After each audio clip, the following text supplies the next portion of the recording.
She could have ruled the universe with a thought. She could have torn reality apart, and in some ways, she did. But when Wanda Maximoff unraveled the world, it wasn't out of greed or cruelty. It was out of love. A love so consuming, so desperate, that it refused to die, even when everything else had. The world called her a monster. But grief is not evil, and the Scarlet Witch was never a villain.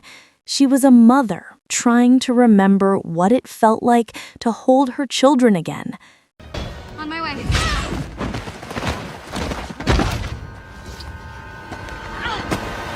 He'll die alone, as will you.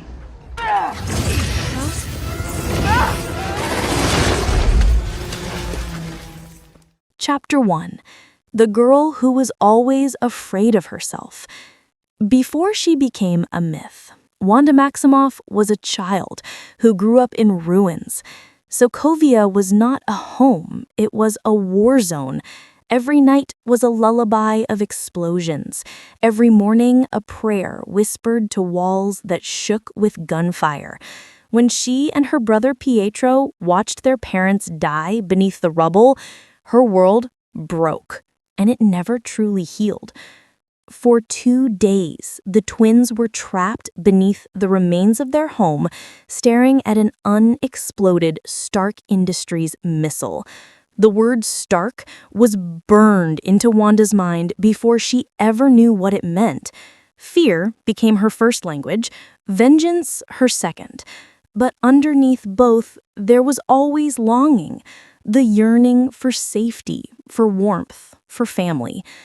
When Hydra found her, they didn't create a monster. They found a wound and taught it to speak. They gave her power, chaos magic, prophecy, the seed of something ancient. But they also gave her a purpose, to destroy what she blamed for her pain. And she tried. But even then, Wanda's power was never about domination. It was about control, the illusion that if she could manipulate the world, she could protect herself from ever feeling helpless again. That illusion shattered when Pietro died. In that instant, every thread of stability she had built unraveled. The girl who had learned to hold back her tears learned instead how to hold back the universe. Chapter 2. The Avenger Who Never Stopped Grieving. When Wanda joined the Avengers, she was still bleeding beneath the armor of heroism. She smiled when others smiled, fought when others fought, but the hollow in her chest never closed. And with every mission, the pattern repeated. She gained a home only to lose it again. First her brother, then Vision, then the world itself in the snap. Every loss became a mirror reflecting her loneliness. Every victory a reminder that peace was temporary. While the others processed grief as an endpoint, Wanda lived inside it, endlessly, cyclically, a spiral she couldn't escape. She didn't need a throne or an empire, she needed meaning. And when meaning disappeared, she created it. WandaVision begins not with a villain's scheme, but with a survivor's dream. She doesn't steal a city to enslave it, she rebuilds one to remember. Westview becomes her sanctuary, a physical manifestation of her denial. The sitcom world she creates is not fantasy, it's memory. It's every moment she never got to live, every lullaby she never got to sing, every morning she never got to wake up beside the man she loved. For anyone who's lost someone, Wanda's grief is painfully familiar. That's why her story hurts. She doesn't crave power, she craves comfort. She's not rewriting reality to rule it, she's rewriting it to survive. The tragedy, of course, is that her survival costs others their freedom. But grief is not rational. It's not heroic. It's not fair. It's an earthquake that reshapes everything it touches, even those who stand closest to us. Wanda doesn't mean to trap the people of Westview, but when love becomes loss, even the purest intentions can curdle into destruction. Chapter 3. The Witch and the Wound. Agatha Harkness calls her the Scarlet Witch, a being of prophecy, chaos, and creation. Yet in that revelation lies the cruelest truth. Wanda's power is both her salvation and her curse. It gives her the means to heal her pain and the inevitability of losing everything again. Her magic isn't neat or noble. It's raw emotion given form. Every surge of power is a scream turned outward. Every spell a heartbeat that refuses to stop. She doesn't cast magic. She bleeds it. That's why she's different from Doctor Strange or any other sorcerer in the MCU. Their magic is logic. Hers is loss. When Vision confronts her, what is grief if not love persevering? The world stops. That line becomes her axis, her undoing and her redemption. For the first time, she realizes that her power is not evil. It's love that refused to die, love that refused to fade when it was buried. But even that realization cannot save her, because love without acceptance becomes obsession. The Scarlet Witch isn't born in that moment. She's remembered. The ancient chaos that has always slept inside her awakens, drawn to her pain, feeding on it. It whispers that she can rewrite fate, that she can bring back what the world has stolen. And Wanda, still grieving, listens. She doesn't seek to destroy the world. She seeks to rebuild it around the hole in her heart. And that is how gods are born, not from malice, but from mourning. Chapter 4. The Mother of Impossible Children. In her conjured world, Wanda becomes what she always longed to be, a mother. Billy and Tommy are not illusions to her. They are memories made manifest, love turned into life. Watching her with them is painful because it's so human. Every bedtime story, every laugh, every kiss on the forehead feels real, because for Wanda, it is. Motherhood gives her purpose, but it also deepens her despair. The twins are the purest expression of her power and her grief. They are what happens when love and loss coexist. But just as quickly as she finds them, she loses them again. When Vision begins to fade, when the world she built starts to crumble, Wanda finally faces the unbearable truth. She cannot live in a dream. Her children call for her as they vanish into nothingness, and her voice breaks as she whispers, "Thank you for choosing me to be your mom." That moment defines her more than any act of destruction. It's not her power that makes her terrifying. It's her capacity to love through devastation, to create life knowing it will be taken, to lose everything again and still find the strength to say goodbye. No villain could do that. Only a mother could. Chapter 5. The Descent Through the Multiverse. Grief is not a wound that heals. It's a dimension that expands. By the time Doctor Strange and the Multiverse of Madness opens, Wanda is no longer merely haunted by loss. She's consumed by it.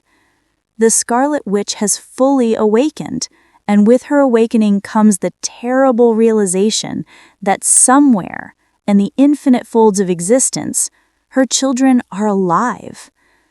That knowledge is both a miracle and a curse. Because to a grieving mother, somewhere is not enough. Wanda no longer dreams of power or peace. She dreams of home.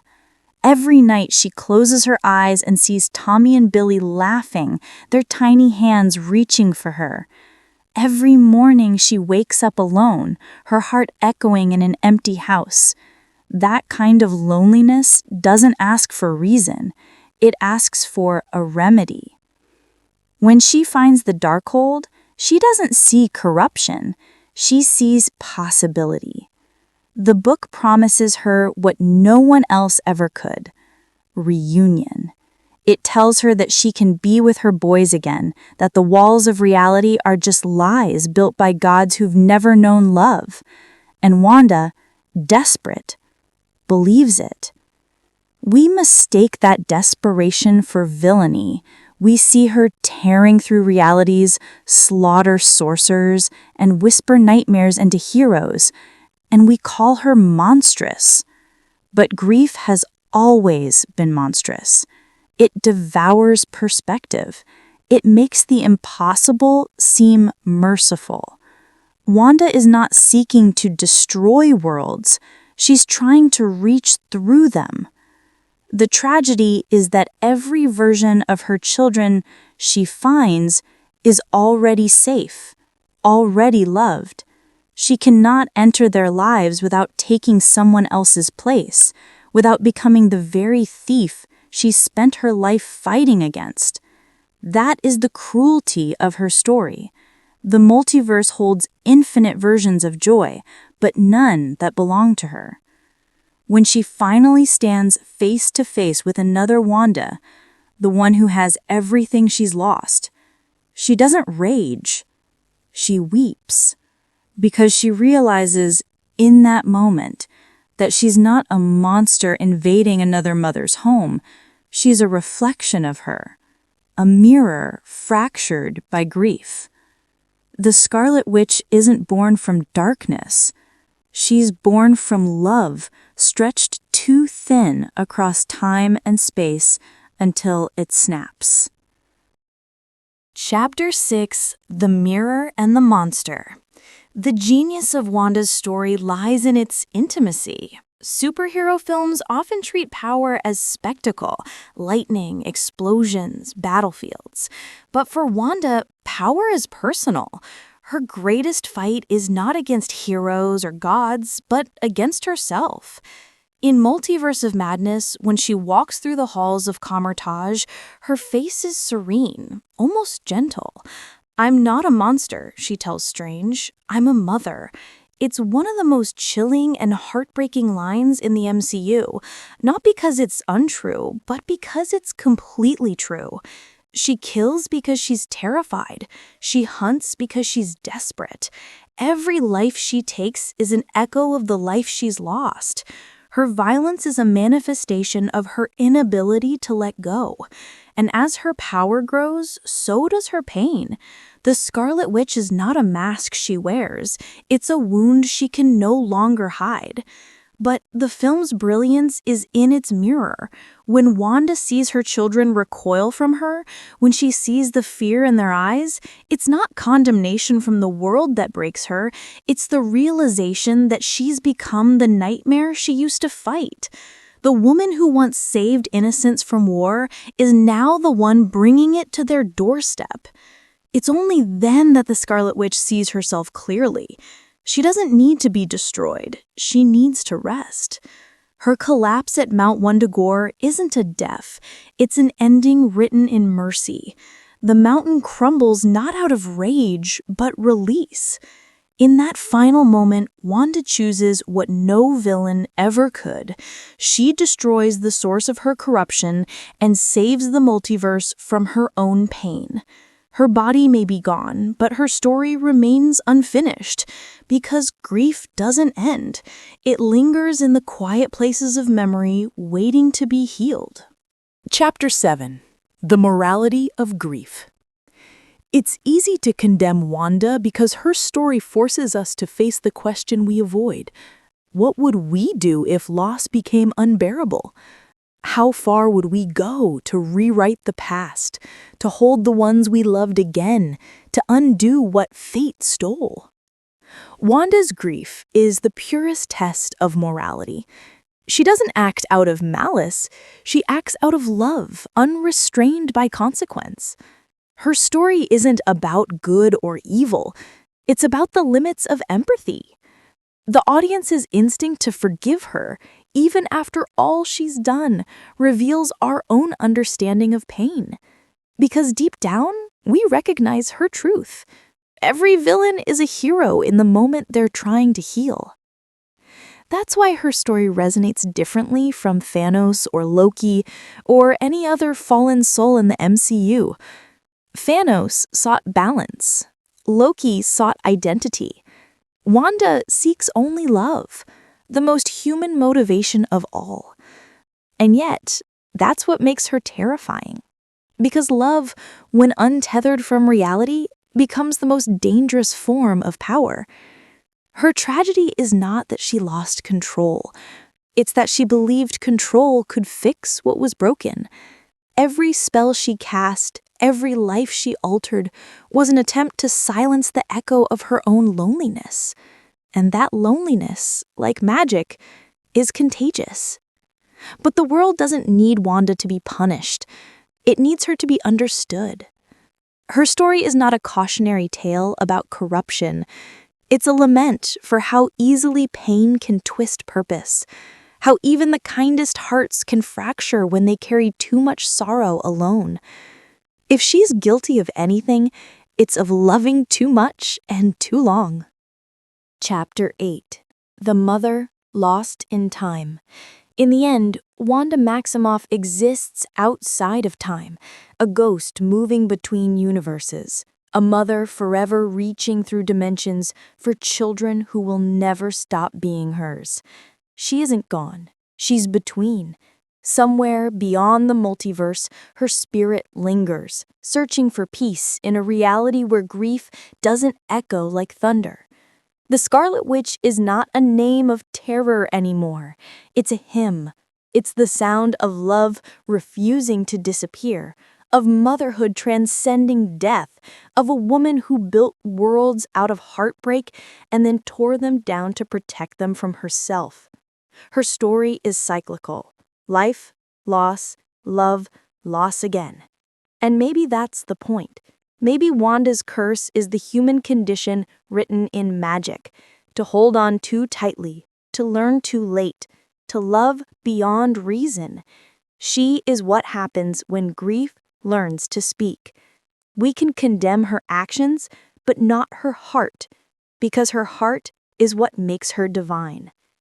Every explosion of chaos, every tear in the universe, every whisper of her children's laughter, all of it is love echoing through eternity. She is not a villain. She is a warning and a prayer, a reminder that power cannot exist without pain, and that even gods cannot bring back what time has taken without breaking themselves in the process.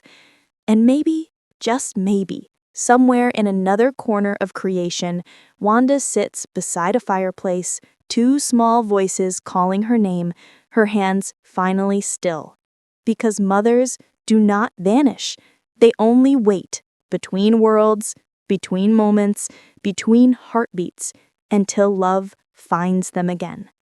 Wanda Maximoff's story will never fit neatly into the boxes of hero or villain. She lives in the spaces between, where grief and grace coexist, where love and loss refuse to separate. She is proof that even gods can break, and that sometimes breaking is the only way to be reborn. She is the Scarlet Witch, not a destroyer, but a memory that refuses to die. A mother lost in time, whispering through the multiverse the oldest